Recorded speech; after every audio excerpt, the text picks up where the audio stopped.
Solo levelling season first के episode number 3 की शुरुआत में हम देखते हैं कि जिनवू जो था वो अपने आखिरी मोमेंट के लिए बस अपनी जान मांग रहा था कि बस उसे 1 सेकंड मिल जाए और उसकी जान बच जाए। और यहीं से जो कि एपिसोड 2 खत्म हुआ था और एपिसोड 3 शुरुआत हुआ तो दोनों बिल्कुल कनेक्टिंग ही थे कि यहाँ पे 3 एपिसोड के स्टार्टिंग में हमें दिखाया जाता है कि बिल्कुल एक ब्लैंक लाइन थी और हमारा जिनवू मरा नहीं था बल्कि उसे एक और जीवन मिल गया था। अब असल के अंदर ये सब कुछ उसे एक गेम के अंदर एंट्री के साथ ही मिला था। जिनवू एक हॉस्पिटल के अंदर अपनी आंखें खोलता है, लेकिन सबसे अमेजिंग बात ये होती है कि उसके हाथ और पैर दोनों के दोनों सही सलामत थे। वो अपनी बॉडी को चेक करता है, उस पे किसी भी तरीके का निशान नहीं था। इसी के साथ में जो इनकी मेन कंपनी है उसे काउंसलिंग करने के लिए यहाँ पे 2 लोग पहुंचते हैं। वो बात वगैरह करते हैं जिनवू से कि आखिर तुम्हारा क्या हालचाल है, वहाँ पे क्या सारी चीजें हुई थी। और जिनवू को इन्फॉर्म किया जाता है कि तुम्हारे साथ में उस डंजन यानी कि उस तहखाने में से टोटल 6 लोग जिंदा बचे हैं और बाकी के लोग मर गए हैं। तुम वहाँ पे हमें 3 दिन बाद के अंदर मिले जब हम रेस्क्यू करने के लिए गए थे, लेकिन जैसा कि तुमने बताया कि वहाँ पे कोई दरवाजा या फिर कोई देवता था तो वैसा तो कुछ भी नहीं मिला। मनी मन जिनवू सोच रहा था कि आखिर उसने ये क्वेस्ट कैसे पूरा किया होगा, वो जो बड़ा सा देवता था, जो मॉन्स्टर था, वो कहाँ गया होगा। और उसे बाकियों की भी इन्फॉर्मेशन दी जाती है कि जो उसका एक सर था सॉन्ग, उसका हाथ कट चुका है और शायद उसे अब तो रिटायरमेंट भी लेना पड़ेगा। उसकी जो फ्रेंड जूही थी वो बहुत बुरे ट्रॉमा के अंदर चली गई है और शायद अब वो हीलर का काम भी नहीं कर पाएगी। पता नहीं कैसे जिनवू की किस्मत इतनी अच्छी थी या क्या पता उसने क्या किया, उसके अंदर किसी तरीके की रैंक पावर जाग गई है, इस चक्कर में उसने सर्वाइव कर लिया। लेकिन अगर वहाँ पे वो सारे निशान नहीं मिलते, जैसा कि सबकी स्टोरी सेम नहीं होती, तो शायद जिनवू के ऊपर इल्जाम लग जाता कि उसने इतने सारे लोगों को जान से मार दिया है। खैर वहाँ पे जितने भी लोगों की बॉडी थी वो नहीं मिली थी, जो जिंदा लोग थे बस वही बचे थे। तो अब यहाँ पे कहीं ना कहीं जिनवू खुश हो रहा था कि हो सकता है कि उसकी रैंक पावर बढ़ जाए। जैसा कि हमें स्टार्टिंग में ही बता दिया गया था कि किसी भी हंटर की पावर एक बार मिलने के बाद कभी भी बढ़ती नहीं है, लेकिन कुछ केसेस में ऐसा है कि उन्हें अपनी शक्तियों का एहसास होता है और रैंक पावर बढ़ जाती है। तो ये जो काउंसलर वगैरह थे वो अपने साथ में एक मशीन लेकर आए थे, मानामीटर। उसके ऊपर हाथ रखने से चेक किया जा सकता है कि आपकी अभी की रैंकिंग क्या है। जिनवू हाथ रखता है उस पे और उसे पता चल जाता है कि वो बहुत ज्यादा एक्साइटेड हो रहा था कि भाई बताओ बताओ आखिर मेरी रैंकिंग क्या है, लेकिन उसके अंदर मात्र 10 स्कोर आया। और ये लोग कहते हैं कि नहीं नहीं तुम्हारा कोई स्कोर नहीं बढ़ा है, तुम वैसे के वैसे इंसान हो। और जिनवू मस्त अपना वापस से रेस्ट करने लग जाता है। ये लोग बाहर जाते हुए ये बात कर रहे थे कि कोई नॉर्मल इंसान होता है ना, ई रैंक का बंदा, उसकी 70% की मार्किंग होती है, भाई इसकी तो 10% की एबिलिटी है, ये किस तरीके से बच गया, इसकी किस्मत है कि क्या है, किसी को कुछ समझ में नहीं आ रहा था। यहाँ पे जिनवू अपना मस्त रेस्ट कर रहा था और अपने बारे में सोच रहा था कि आखिर उसके साथ में क्या हुआ, क्योंकि उसे तो ट्रॉमा था ही। इतने बड़े देवता ने, इतने बड़े राक्षस ने उसे मारने की कोशिश करी, बाकी सारे लोग जिंदा रहे, मर गए, बहुत भयानक सीन था। और तभी उसके सामने एक टेम्पलेट आ जाती है, उसके ऊपर वापस से वही मैसेजेस आते हैं कि अगले 2 सेकंड में उसकी मौत हो जाएगी, यस चूज करना है, नो चूज करना है। साथ ही में कुछ अनरीड मैसेजेस हैं, वो टच करने की कोशिश करता है लेकिन कुछ भी टच नहीं हो पाता है और उसे लगता है कि ये हो क्या रहा है, किस तरीके की टेम्पलेट है ये, क्या अभी भी मेरा वहम ही है क्या। इतनी देर में उसकी बहन आ जाती है जीना, जो कि उसके ऊपर बहुत चिल्लाती है, बहुत डांटती है उसे कि तुम पागल हो गए हो क्या, अगली बार अगर तुमने ऐसी कोई हरकत करी तो मैं अपने स्कूल से छुट्टी ले लूंगी, मैं खुद काम करने चली जाऊंगी, अगर तुम ऐसी बार बार में मरते रहे तो हम लोगों का क्या होगा। और बाकी अगर जिनवू अपनी ओरिजिनल रियलिटी बता देता कि भाई उसका तो एक हाथ और एक पैर कट जाता, बेचारी इस बहन का क्या होता, ये चीज तो वो बेचारी इमेजिन भी नहीं कर पाती। लेकिन यहाँ पे जिनवू से विश्वास दिलाता है कि वो अगली बार किसी भी मुसीबत में नहीं पड़ेगा। इस चक्कर में जीना यहाँ से निकल जाती है कि चलो ठीक है मेरी क्लास का टाइम हो रहा है, और वो अपनी फ्रेंड के साथ चली जाती है। उसके जाते ही यहाँ पे काफी सारे वापस से टेम्पलेट खुल जाते हैं। अब यहाँ पे जिनवू ने पूछा भी था अपनी बहन से कि तुम गेम्स वगैरह खेला करती थी ना, आखिर मुझे कुछ बताओ ना कि गेम्स के अंदर कैसे नोटिफिकेशन पड़ी जाती है, इसे ऑपरेट कैसे किया जाता। तो उस वक्त जीना ने बताया था कि मैसेज बॉक्स के अंदर होंगी ये सारी चीजें। अब जिनवू जैसे मैसेज बॉक्स बोलता है तो उसके सामने बाकी की चीजें अपीयर होती है। अब उसके सामने एक नया चैलेंज आता है कि अगर उसने ये सारे चैलेंजेस पूरे नहीं किए तो उसे एक पेनल्टी लगेगी। इसके अंदर अलग अलग तरीके की चीजें हैं, जैसे पुशअप्स है, रनिंग है, स्क्वाड है और काफी सारी मेहनत वाली चीजें हैं। अगर वो ये सब कुछ कर लेता है तो उसे कुछ रिवॉर्ड पॉइंट्स में मिलेंगे। अब इससे पीछे हटने का कोई चांस नहीं है, और अगर उसने मना कर दिया तो इवन उसकी जान भी जा सकती है। जिसके बाद में सीनियर काउंसलिंग वालों के ऊपर शिफ्ट हो जाता है। वो अपने सीनियर से बात वगैरह कर रहे थे और इस केस के बारे में रिलेटेड कहते हैं कि ये केस सच में बहुत ज्यादा क्रिटिकल केस था, क्योंकि जो भी एविडेंस मिले हैं वो जरूर एस या ए रैंक के डंजन से रिलेटेड है, तो हमें इसको प्रायोरिटी बेस पे रखना चाहिए। इसकी इन्फॉर्मेशन गायब नहीं होनी चाहिए, बल्कि हमें इसके ऊपर ध्यान देना चाहिए। लेकिन जो जिनवू की बात थी उसके ऊपर कोई ध्यान नहीं देता कि वो एक मामूली सा ई रैंक का लड़का था, लेकिन फिर भी सर्वाइव कर गया। जिसके बाद में हमें स्टार्टिंग वाला एक बंदा दिखाया जाता है, ये रेड कोट वाला, और इसकी भी अपनी एक ऑर्गेनाइजेशन है, यानी कि ये जितने भी हंटर्स वाले हैं, तो इस देश में लगभग 5 से 10-15 होगी जितनी भी ऑर्गेनाइजेशन, उसमें से एक ऑर्गेनाइजेशन इसकी भी है जो कि टॉप 5 के अंदर है। चाई इसी की कंपनी के अंदर काम करती है और वो चाई को कहता है कि एक बी रैंक का तुम्हें काम करना है, तुम्हें एक हीलर के जैसे जाना है और साथ ही में वहाँ पे बच्चों को गाइड भी करना है, क्योंकि काफी सारे नए बच्चे भी आ रहे हैं। तो यहाँ पे चाई कहती है कि मैं किसी को इंस्ट्रक्ट नहीं कर सकती, मैं अभी खुद इतनी काबिल नहीं हूँ। लेकिन इस सीनियर को पूरा विश्वास था कि चाई बहुत ही अच्छी हंटर है, बाकी लोगों को सिखा सकती है, बस उसे हमेशा के जैसे लड़ना है, बाकियों की जान बचानी है और वो कर पाएगी। इसी के साथ में हमें एक सीन दिखाया जाता है कि शहर के अंदर एक और पोर्टल स्टार्ट हो गया है, जो कि बिल्कुल रोड के बीच में ही हो गया है। लोगों के बीच में डर का माहौल है कि आखिर कंपनी वाले कब आएंगे, हंटर हंटर्स के जो कंपनी वाले हैं जो कि हंटर्स को भेजते हैं और इस डंजन के अंदर भेजते हैं, पोर्टल के अंदर भेज के मॉन्स्टर्स को मारते हैं, तो वो लोग कब तक आएंगे। जिसके बाद में सीनिया वापस जिन्वू के ऊपर शिफ्ट हो जाता है। जिन्वू को टाइमिंग दी गई थी अपना काम पूरा करने के लिए, अपनी एक्सरसाइजेस वगैरह पूरी करने के लिए, लेकिन जिन्वू ने वो नहीं की और टाइम जब खत्म हो गया तो जिन्वू के पास में एक पेनल्टी आ गई। अब वो पेनल्टी ये थी कि जिन्वू उठ के सीधा एक दूसरे डायमेंशन, एक दूसरे पोर्टल में पहुंच गया। बिल्कुल डेजर्टेड एरिया था और जिन्वू के पास में मात्र 4 मिनट का टाइम था सर्वाइव करने का। यहाँ पे सिर्फ और सिर्फ अपनी जान बचानी नहीं थी, बल्कि यहाँ पे सर्वाइव करना बहुत ज्यादा इंपॉर्टेंट हो गया था, क्योंकि यहाँ पे अलग अलग तरीके के मॉन्स्टर्स भी थे। अब यहाँ पे हॉस्पिटल के अंदर से जिन्वू की बॉडी गायब थी, जिन्वू कहीं दिख नहीं रहा था, तो हॉस्पिटल स्टाफ इधर उधर से ढूंढने निकल जाता है और जिन्वू यहाँ पे रेगिस्तान के अंदर अपनी जान बचाने के लिए बहुत तेजी से भाग रहा था, क्योंकि उसे इस बड़े से मॉन्स्टर से भी बचना था, रेगिस्तान में तेज भी भागना था, 4 मिनट के अंदर सर्वाइव भी करना था और आखिरी बिल्कुल 1-2 सेकंड के अंदर उसकी जान बच जाती है और वो सीधा हॉस्पिटल के अंदर ही पहुंचता है, जहाँ पे नर्सेज उसे देखती है कि सर आप कहाँ चले गए थे, आपकी इतनी हालत खराब कैसे हो गई। और यहाँ पे उसकी पेनल्टी पूरी होती है, साथ ही में रिवॉर्डिंग पॉइंट्स भी मिलते हैं। अगली सुबह जिन्वू को समझ में आ गया था कि उसके सामने जो भी स्क्रीन आ रही है, टेम्पलेट्स आ रहे हैं, ये कुछ भी मजाक नहीं है, उसके लिए सब कुछ रियलिटी है, उसे फोकस करना पड़ेगा, अपने चैलेंजेस को पूरा करना पड़ेगा और उसके बदले उसे चीजें मिलती जाएगी। जिसके बाद में सीन यहाँ जूही के ऊपर शिफ्ट हो जाता है। अब उसे एक डी रैंक का काम दिया जाता है। उसे कहा जाता है कि तुम्हें एक डी रैंक के डायमेंशन में जाना है, एक डंजन में जाना है तहखाने में, और वहाँ पे तुम्हें वही हीलर का काम करना है। हमें पता है कि तुम बहुत ज्यादा क्रिटिकल कंडीशन में हो, लेकिन अगर तुम चाहो तो इससे मना भी कर सकती हो। अब जूही बहुत ज्यादा कंफ्यूज थी कि उसे करना चाहिए नहीं करना चाहिए, हालांकि वो बी रैंक की हीलर है, लेकिन फिर भी ये छोटा सा ही टास्क है तो वो कर सकती है। साथ ही में उसे ये भी इन्फॉर्मेशन मिलती है कि जिन्वू जो है उसे होश आ गया है और वो उसे मिलने के लिए जा सकती है, तो वो बड़ी खुशी खुशी फ्लावर्स वगैरह लेके हॉस्पिटल पहुंच जाती है, जहाँ पे उसे पता चलता है कि भाई जिन्वू तो अपने अलग ही माहौल के अंदर है। हॉस्पिटल वाले भी उसे रोज देखते हैं कि जिन्वू जब से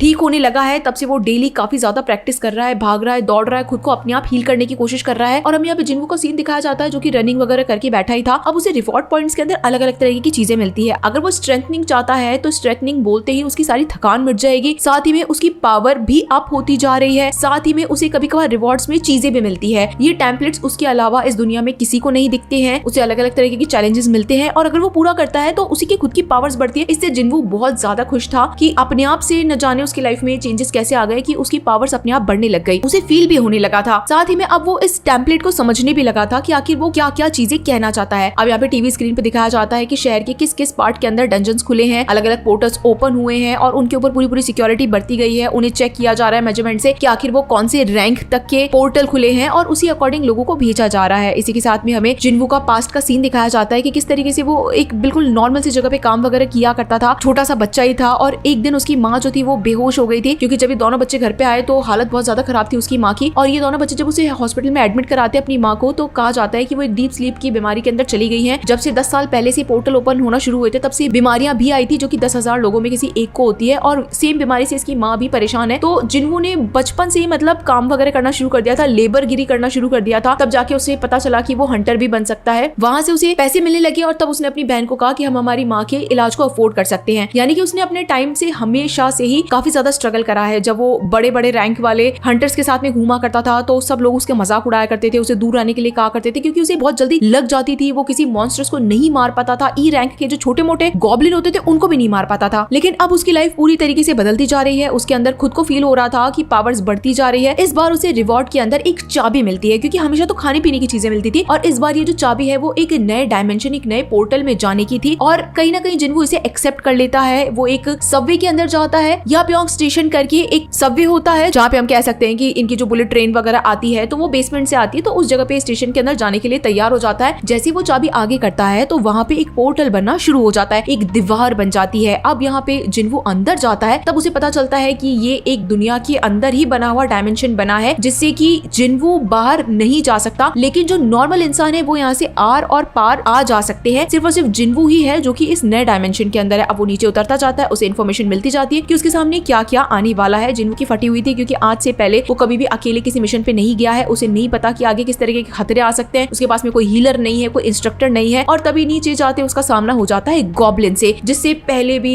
जिन्वू लड़ा था लेकिन बेचारा हार गया था। उसके पास में हथियार भी नहीं थे, तो आज जिन्वू भड़का हुआ था। अब उसके पास में पावर भी थी, तो भाई साहब वो लड़ने पहुंच जाता है। मस्त लड़ता है। 3 गॉब्लिन थे, जिसमें से पहले एक को मारता है, फिर दूसरे को, तीसरे को, क्योंकि उनमें से लगने वाली जो चोट थी जिन्वू को पता चल रहा था कि वो अकेला ही है जिसे ये सब कुछ हैंडल करना है। जिन्वू को बड़े मजे आ गए थे जब उसने 3 गॉब्लिन्स को मार डाला था। उसे लगा था कि शायद अब खत्म है, अब वो जाने वाला है, लेकिन यहाँ पे तो उसकी शुरुआत हुई थी। तभी उसे एकदम से वापस से ट्रॉमा आता है उसी बड़े से शैतान का, क्योंकि उसके सामने एक वुल्फ आ गया था जो कि बहुत ही खतरनाक वुल्फ था और उसने उड़ के जिनवू के चेहरे पे भी एक निशान लगा दिया था। जिनवू हील भी नहीं कर पाएगा और ऊपर से उसके पास जो उसका खंजर था वो भी टूट गया था। जिनवू के पास कुछ भी नहीं है। जिनवू के पैर कांप रहे थे क्योंकि वो डरा हुआ था और अपने पुराने डर को याद करने लगता है और कहीं ना कहीं ये जो वुल्फ था उसके ऊपर भारी पड़ने वाला था। जिनवू बहुत ज्यादा टेंशन में था कि भाई अब उसके साथ में क्या होने वाला है। और इसी के साथ में गाइस ये एपिसोड यहीं पे खत्म हो जाता है। तो चलिए फिर मिलते हैं आप सभी लोगों से अगले एपिसोड में, तब तक के लिए टाटा।